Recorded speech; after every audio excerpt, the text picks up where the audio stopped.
Aujourd'hui, le prophète Jérémie nous parle à travers la parabole de la ceinture de lin. Une méditation approfondie de cet extrait de ce livre nous fait constater que cette jolie ceinture de lin symbolise le peuple d'Israël. Avec son péché de l'idolâtrie, Israël a rompu son alliance avec Dieu. Rappelons-nous le contenu de cette alliance sur le mont Sinaï.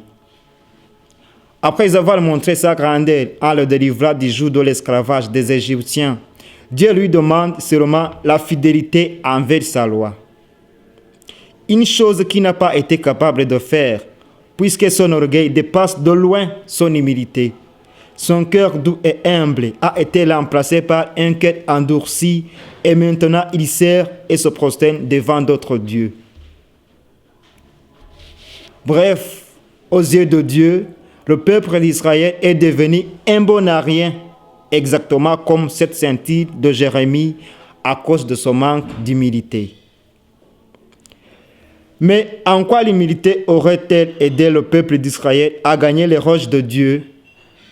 Cherchons la réponse chez Jésus dans l'évangile d'aujourd'hui. Dans cet évangile, la plus petite de toutes les semences qu'est la graine de moutarde donne l'arbre si grand qu'il abrite tous les oiseaux du ciel. La petitesse de la graine de moutarde ou de son levain qui fait rêver la pâte caractérise l'humilité de notre cœur. L'humilité est une qualité précieuse aux yeux de Dieu et en plus, elle nous rapproche des autres et nous met à leur service. C'est ce que Marie a chanté dans son Magnificat.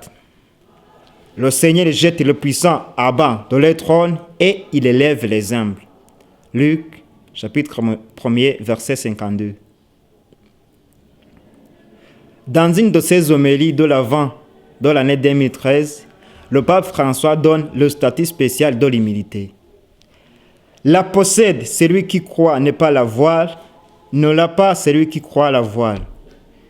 Quelle ironie! Aux yeux du monde, les humbles sont les faibles et ne réussissent presque jamais. Aux yeux de Dieu, les humbles, les pauvres de cœur sont les plus riches et ils hériteront le royaume des cieux. Quel bonheur voulons-nous avoir?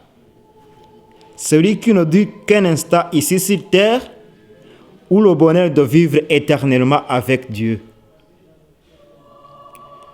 Prions les uns pour les autres pour que Dieu, source de toute vertu, rende nos cœurs doux et humbles, prêts à servir à l'exemple de la Vierge Marie, la servante du Seigneur. Amen.